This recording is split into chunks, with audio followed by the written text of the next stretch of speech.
Jennifer Taylor Wagner, welcome to For Real. It is an honor to have you here.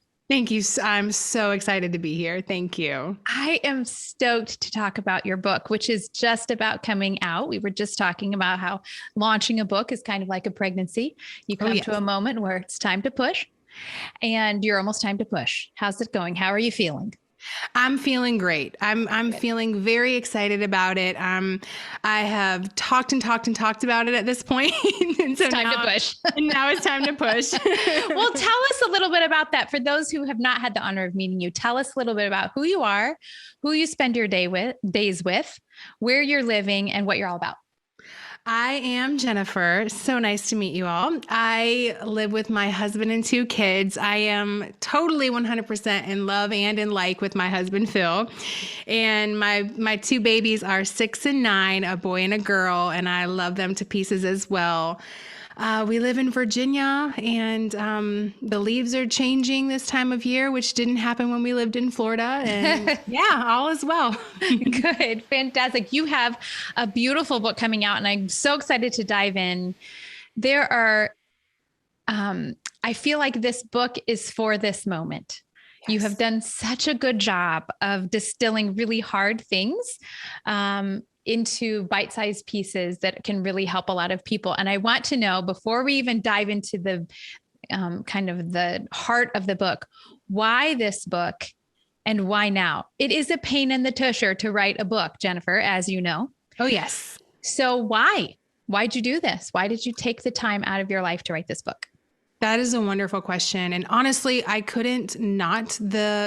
This thing is a big thing right now, but for me, it goes way, way back. So my story is that of basically a girl who's never been at peace with her body. I mean, I can remember all the way back in kindergarten when this sweet, innocent little boy in khaki shorts drew attention to my cheeks. He called them chipmunk cheeks. And I immediately assumed he was classifying me as chubby. And that was the first sting of not being at peace with my body. And then as I got a little older, 1st grade, 2nd grade, 5th grade, 7th grade, 9th grade, I'm walking through these formative years in a body that I'm realizing is larger than the majority of the bodies around me. And everyone's relentlessly reminding me that my body's too big. I'm taking up too much space. I need to make myself smaller. I need to lose weight.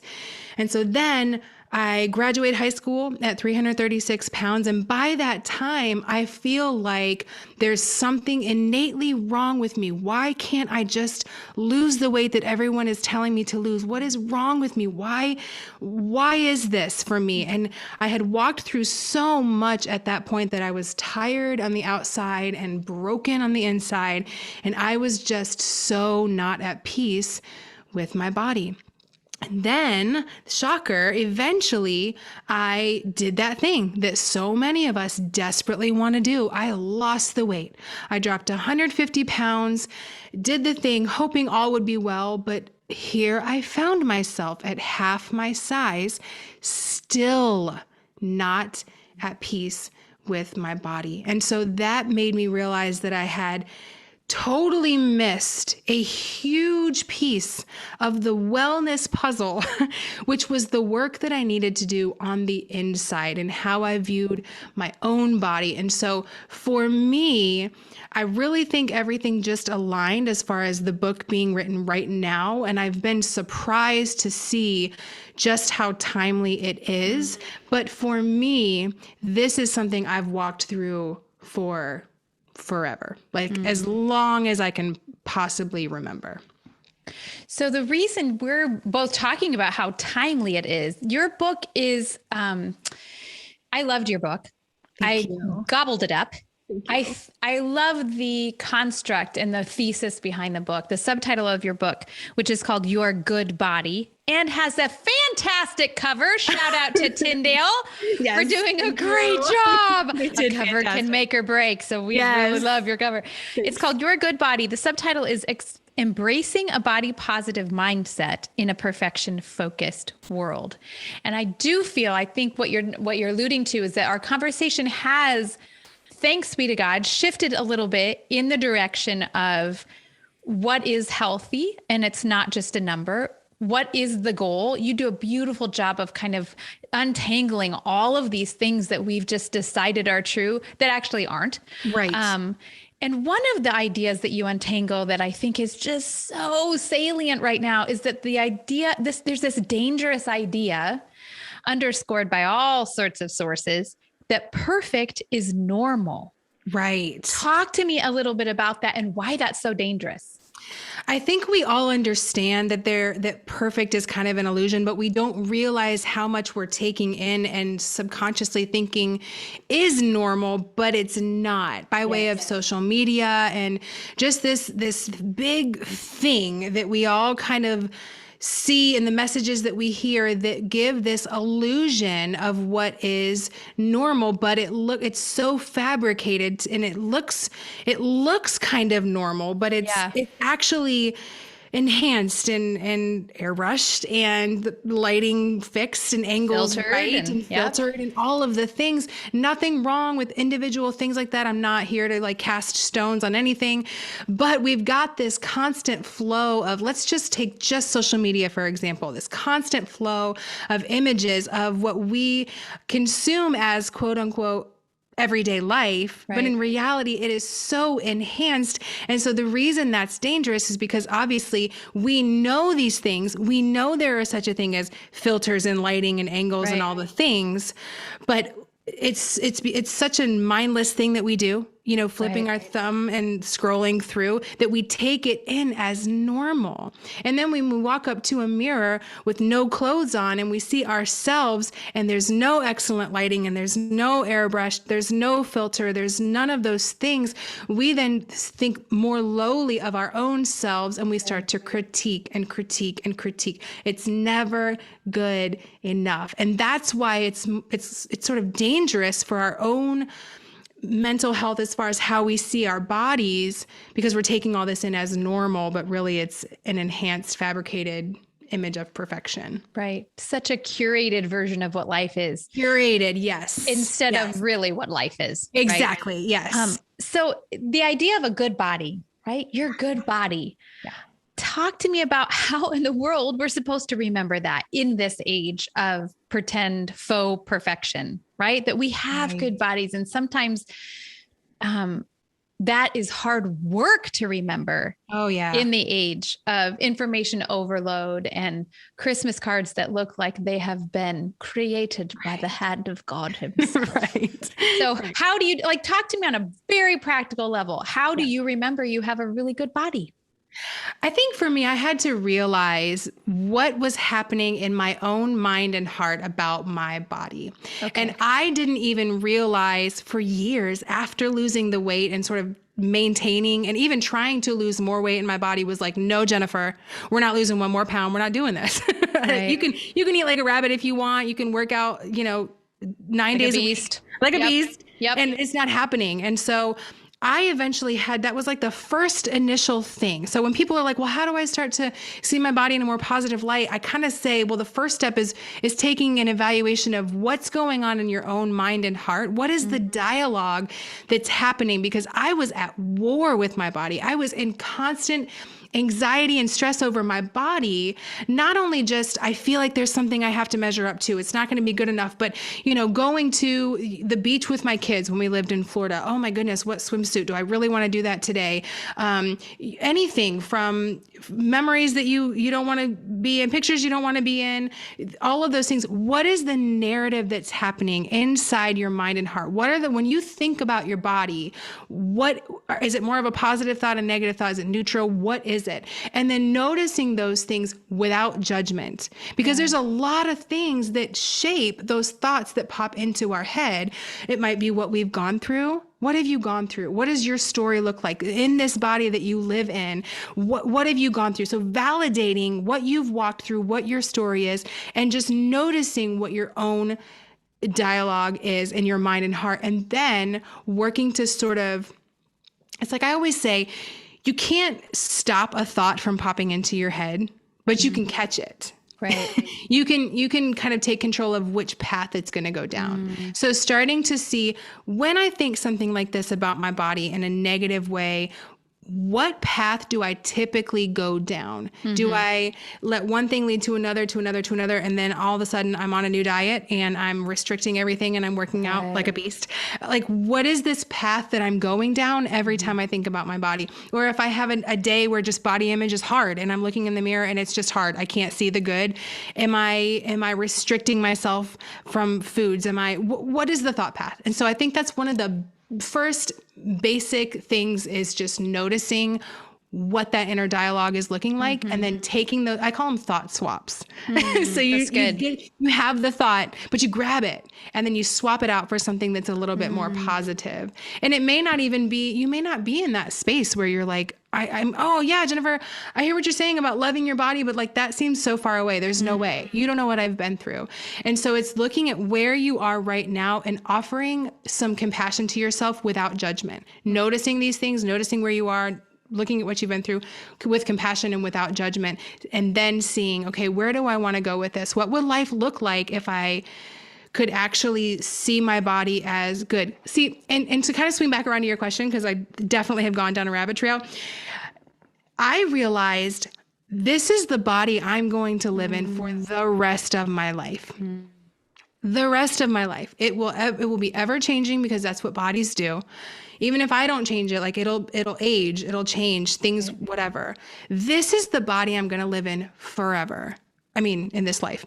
And so how many years am I going to spend completely consumed with thoughts about this body not being good enough? And so then it's like, well, what would be good enough? What would be good enough? So if you're thinking this size is good enough, what's good enough about that size? So we're not waiting until we get to that size. We're starting to see right now, today, without the change. If I never lost another pound, if I hadn't ever lost a pound in the first, like I wish I could go back to 336 pound Jennifer and just shake her and be like, Jennifer, you are so beautiful. Like, you are amazing. You are beautiful. Your body, it carries you around. You're a hard worker. You love to encourage people. And newsflash, your body is the least interesting thing about you. You are more than your body, you know? And so it's just this mindset where we're always reaching for getting our bodies to this place, whether it's getting my body to what it used to look like, or what this fitness person's body looks like, or whatever. It's kind of like getting away from that mentality and just seeing right now, today. Like, what if this was the body, and what if this is how it looked forever? How would you see it? Would you see it as good? Oh, there's so much there. I mean, really, I need to rewind the whole thing and about 5,000 questions. So here's one thing one of the reasons I love what you're doing and how you're doing it is that your book is not a weight loss book. It is not a diet plan. It is not a food plan or 10 steps to a healthier you. It really is, how do we reframe the entire discussion not for anybody but you, right? Yeah. How do we make this less, my body is a project, or my body is something I need to submit to me. Yeah. Instead, how do I look at my body as such a gift, right? No matter where it is right now, same. I wish I could go back to my younger self. Yes. And say, here's one way to get back years of your life. Yes. Oh, yes. Don't think about this so much, right? How about you see your body as a tool that gets you places and allows you to live in this moment well? I totally blew this for years and years and years, and still struggle with remembering, oh, actually, this is a good body. This is a body that helps me do what I want to do.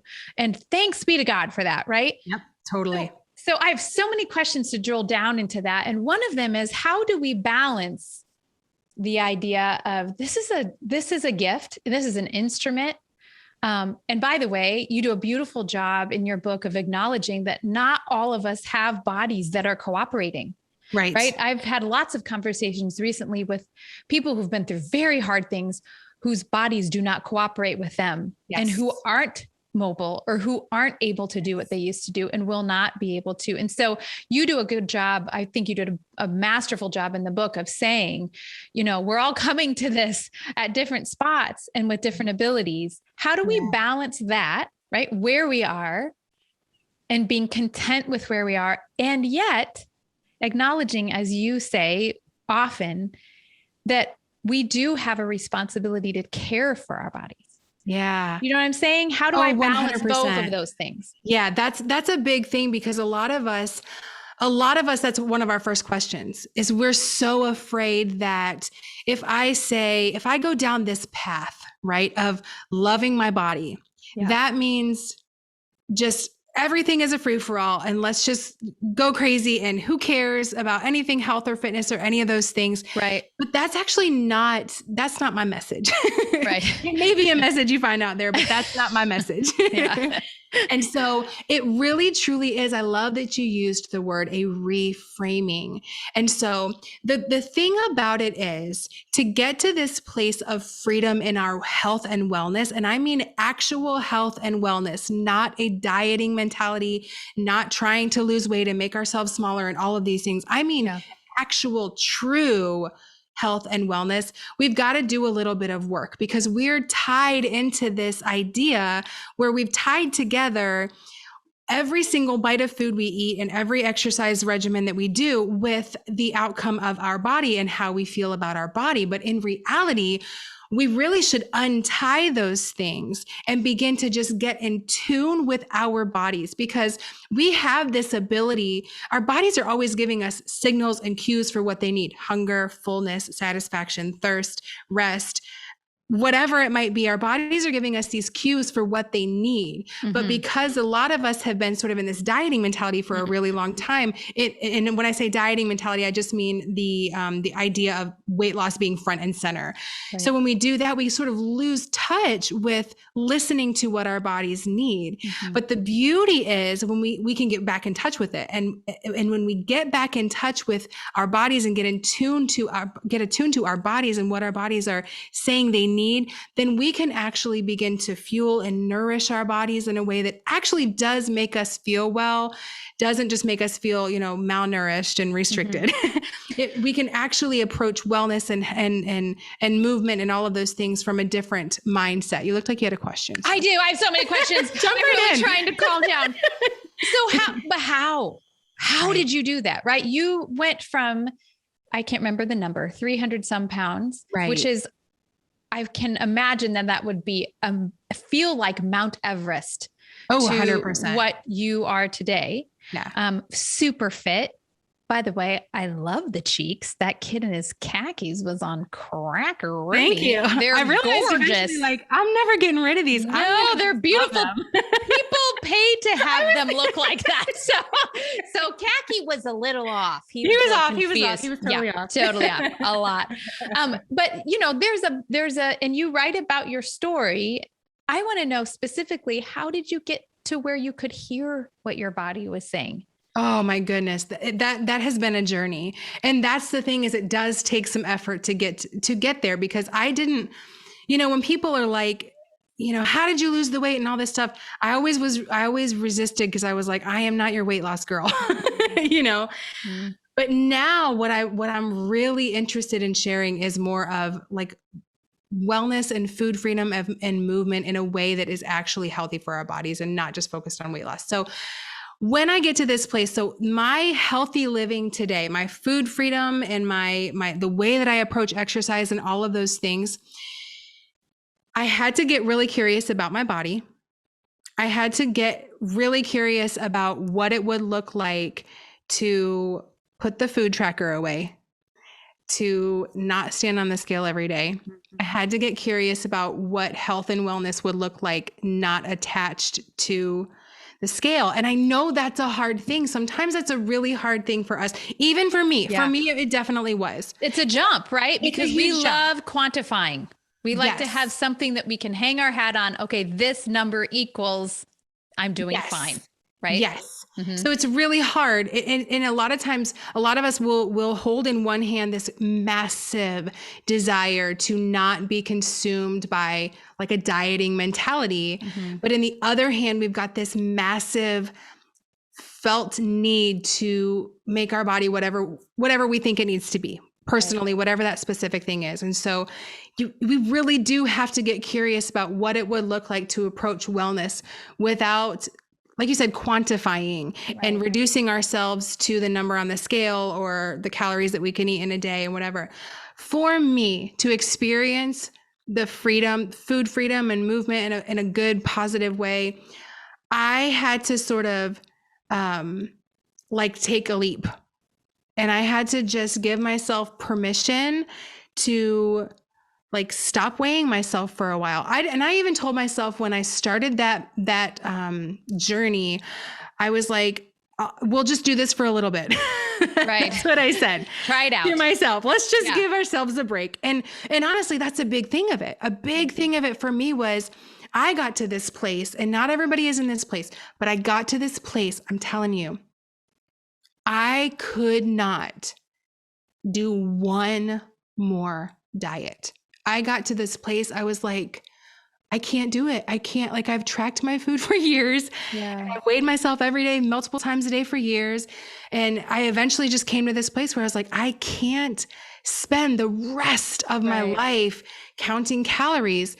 And I also care about my health, right? I also want to care for my body. And so that's like this whole journey that we take steps toward. So I would love to be like, let me give you 5 steps to like master this. But that's actually not how it works. It is a journey that starts with getting curious about what life would look like approaching your body and your health and your wellness from this standpoint of appreciating and wanting to care for our bodies, not wanting to change our bodies into a smaller body or a more toned body or whatever the case might be.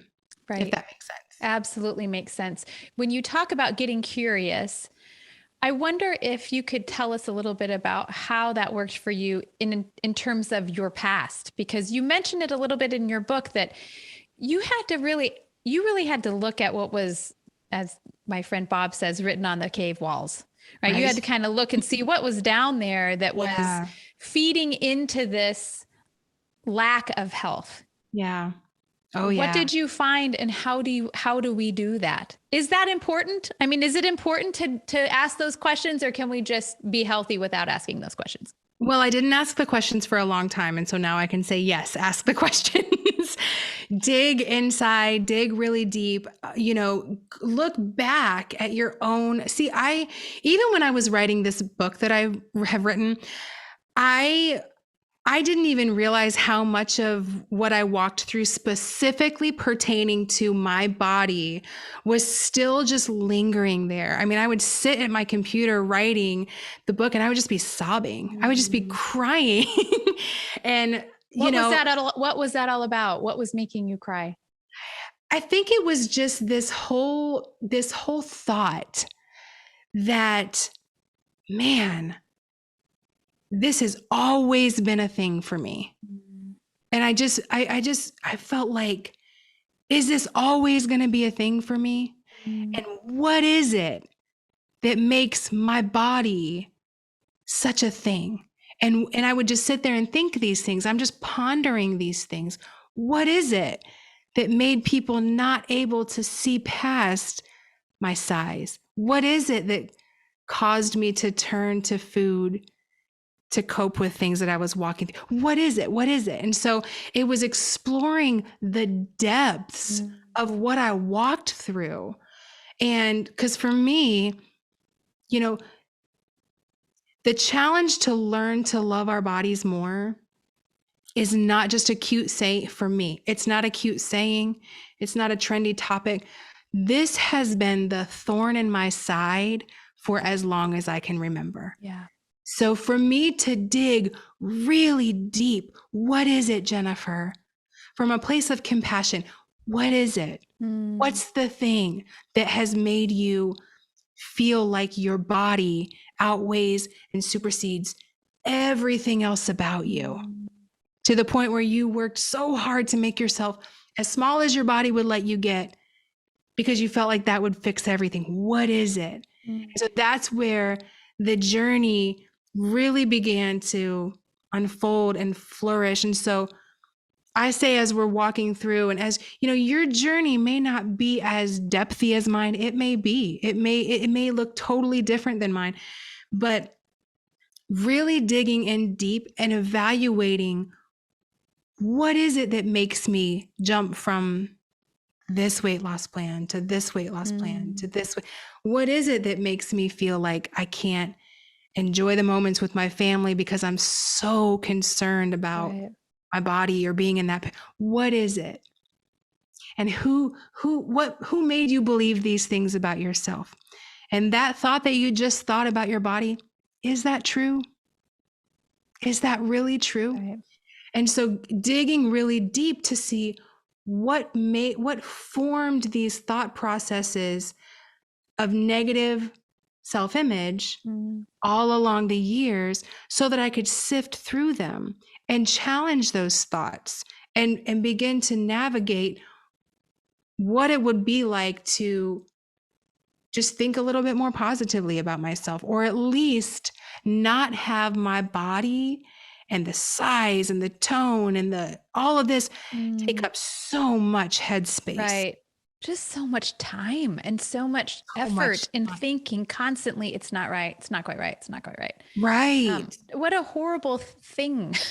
What a horrible way to live. Right. And I've done that. I mean, I've had horrible struggles with disordered eating. And I know that, though, in college in particular, when it was the beginning of college, it just went down a really slippery slope. And I know, looking back, it's what you're talking about. The thing was not the thing. It was underneath. It was my frantic need to control and to create perfection, which is ridiculous and also does not work. Neither one of those are attainable. You're not productive. No. Yeah.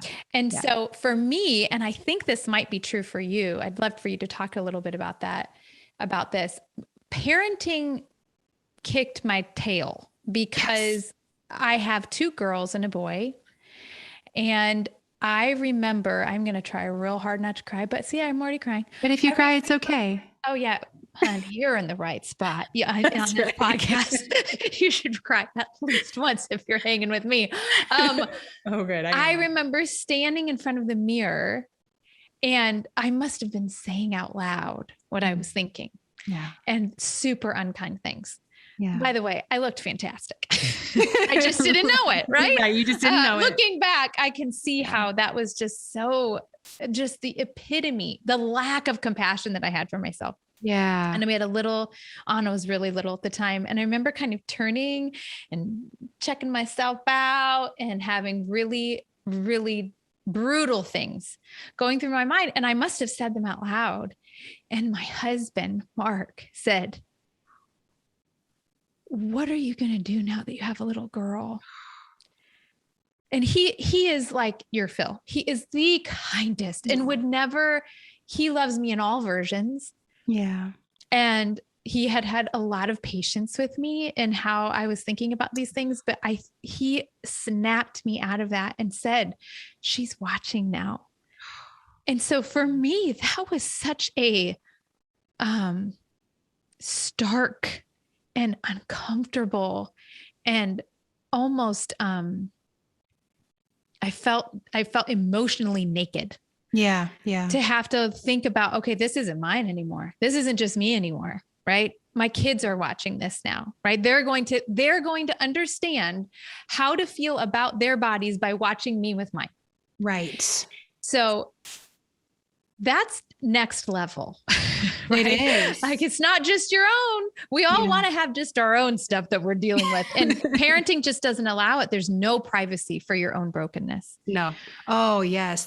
There is no privacy for your own brokenness. That is incredible. Did you find that? Was that a part of this whole coming together for you? And I'm assuming it still continues to be. It still continues. Absolutely. Yeah. And that has been such an eye-opening part of the journey, because what I wish is that I dealt with it, like that I've dealt with my own challenges so much and so early on that I wouldn't say or do anything that would give my children, particularly my daughter, she's my older one too, any pause on any of these things. Right. That you'd be done with that. That I'd be done with that. The kids wouldn't know about that. They wouldn't know about it. Yeah. I desperately wish that was the case. I desperately wish that was the case, but it's not.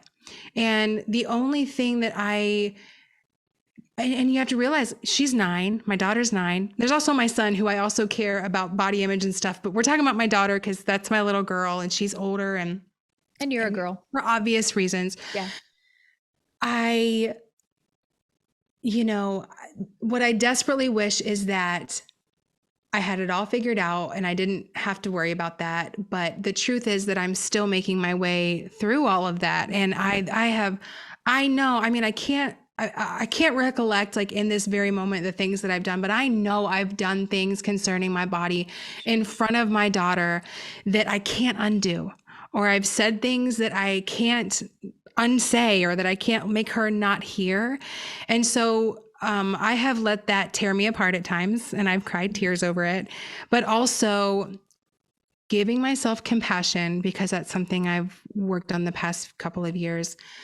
I'm realizing that the best thing I can do in this season, knowing that I still have my days where I struggle to see my body as good, I can only do the work on myself to try to make my way through this the most that I can today and every day, to try to help with that situation. Does that make sense? Absolutely.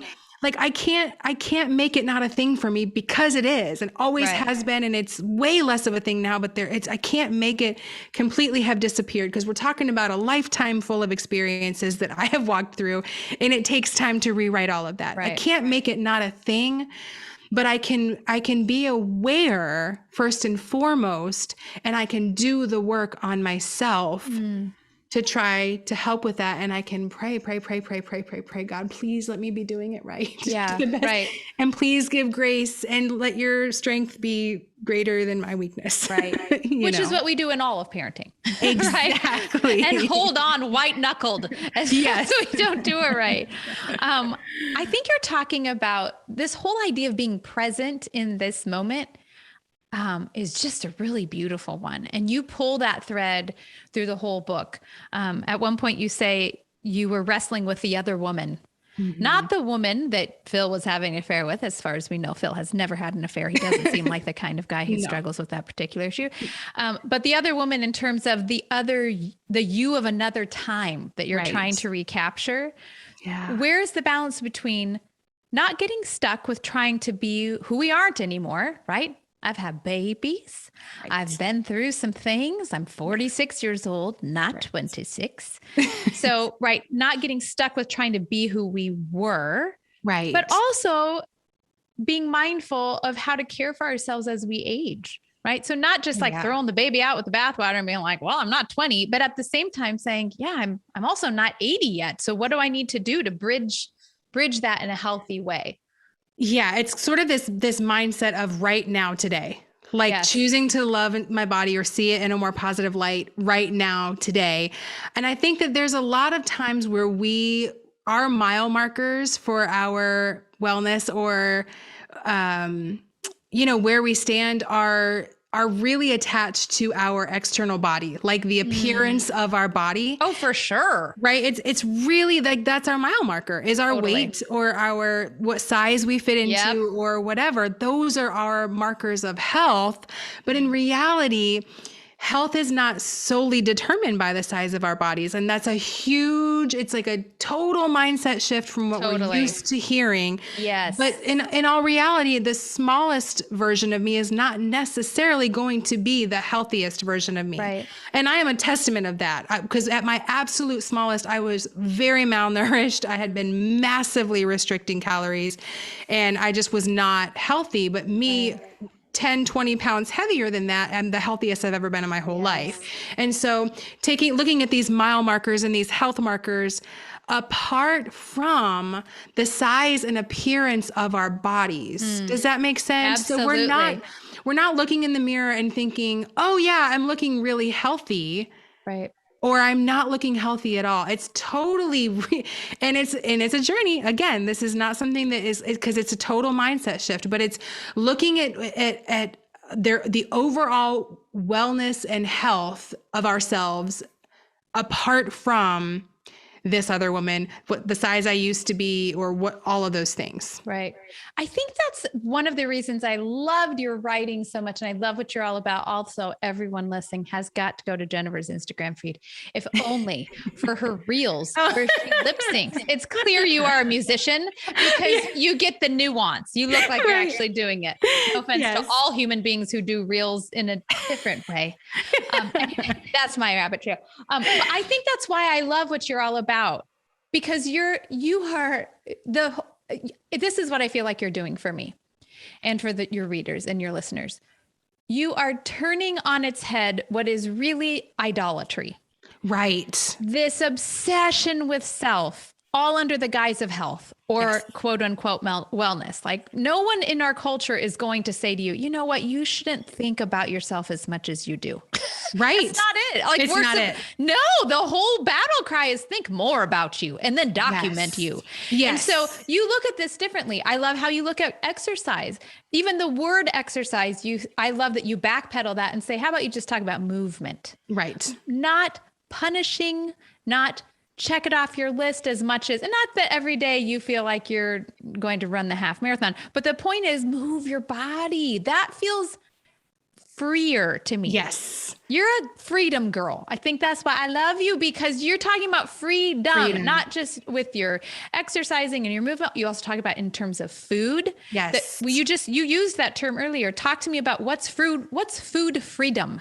And what's not food freedom? Yes. Well, food freedom is kind of a buzzword that you'll hear actually around, but it basically is approaching food without rules, restrictions, and diet culture.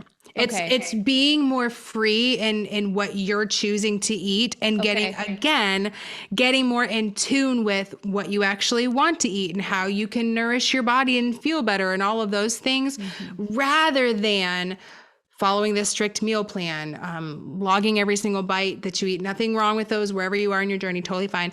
But that's what food freedom is. It's truly being able to detach from the dieting mentality that you've been in, where every single bite of food is like reduced to a science equation to produce weight loss. Yeah. So it's very fun. It's not very fun at all. No. It's really you not. talk at one point in your book about how you will never be able to eat steamed broccoli again, because it was set. And again, that's the ticky tack.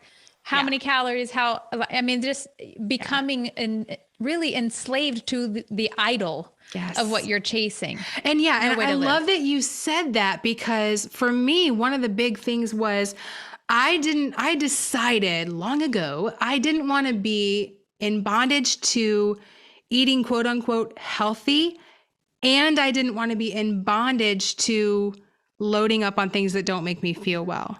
That's where the freedom mentality came in, because I don't want to be in bondage to anything. I want to be free. And it's like, if we're supposed to, honor God with what we eat and drink and all those things, then like, I think he would also cheer on freedom in this area. Absolutely. I mean, one of the ways he loves us to honor him is to be well. Right. I mean, he's not a selfish God. He knows what's best for us. So, love that. I have one final, this has been delightful. I can't say enough. Again, listeners, please check out Your Good Body by Jennifer Wagner. She is shining light into all sorts of dark places that don't need to be dark. Yeah. I would like to ask one more question, and then we have our final question that we ask all of our guests. Okay. First, coach us briefly on how to talk to teenagers asking for a friend who has 3 in a culture that's inundated with the idea that our bodies are never good enough. How do we talk to them specifically about this idea? Right. You have to remember I don't have teenagers yet, but Okay. But you were one. I was one. And I think that making this topic not taboo is really important. Talk about everything and talk about feelings on this topic without any judgment. So if your teenager comes to you and they share something with you, really listen, really validate their feelings, how it makes them feel. And then I think that's one of the massive major things. And then going from there, it probably goes like without saying, but making sure we don't tie, because I think when anyone comes to us and is like having issues with their body, a lot of times it's easy to go and want to help them fix it because it's like a problem. I want to help you fix it. Right. But we got to be really careful with that, because the more that we, smother someone with what they should eat or should exercise, or should you really be eating that? Or you said you wanted to lose weight. Why are you eating that? Or those kinds of things, pull those completely out. Okay. Pull those completely out. And I just based on, again, what I have walked through as a teenager, Phil and I kind of made this decision with our kids. We're like, we're going to do our best to help them be healthy and have a healthy image and all the things, but we would rather our children have a healthy body image than to be like a certain size. Absolutely. So that's like, of course, we're going to give them healthy foods and teach them about nourishment and nutrients and all the things. We're going to do that. But we're for sure not going to like beat them over the head about, their bodies and exercising too much, all those things. So I think really validating, it's not a taboo topic. Right. It can be one that's really hard to talk about. I actually did not hardly ever talk about it as a teenager. My mom was like, why weren't you talking about this? And I was like, I don't know. I think I was just really like oppressed, and I was just really inward with it. So I think making it a fluid, judgment-free conversation where we don't always have the fix and we don't always have the cliche answers. We just listen and we validate. Yeah, I feel like I would feel that way too if my friend such and such, or if this person that, whatever it is. Right. Listening, validating, not making it taboo. That's kind of all I've got so far, but check back with me in a few years. I'll keep tabs on you. I'll be coming to you saying, so what did you end up doing? Oh man, we're all about talking in this family. In fact, there are plenty of times when I'm sure my husband, who is an introvert, would like us not to talk so much. So I'm just going to say, well, she told me we need to talk about it. That's right. Jennifer, I have to ask you my final question, which is a question we ask all of our guests. You are an author. You are a booky person. And so my question is twofold. Right. First, what is a book that you recommend over and over to folks? It could be something you read 1,000,000 years ago. We are fans of the backlist on this podcast. And then part two, what is a book you're excited to dig into next?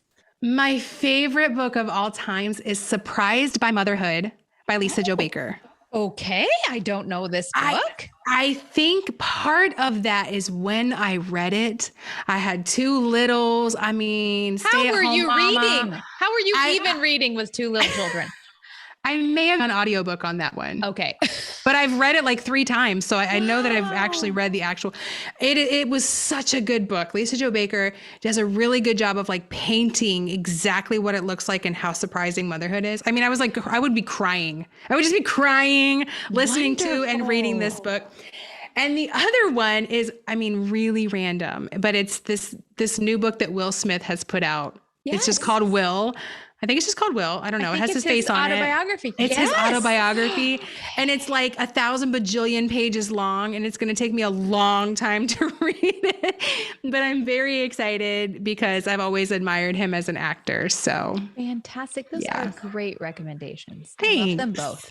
Thanks. Jennifer, thank you for taking the time in your home in Virginia to chat with us. It has been a total honor. And thank you for your good work. And for your book, Your Good Body. I really think it is going to help set free all sorts of things that do not need to be in chains. So thank you for the time you put in. Thank you so much. Making this for us. Thank you so much.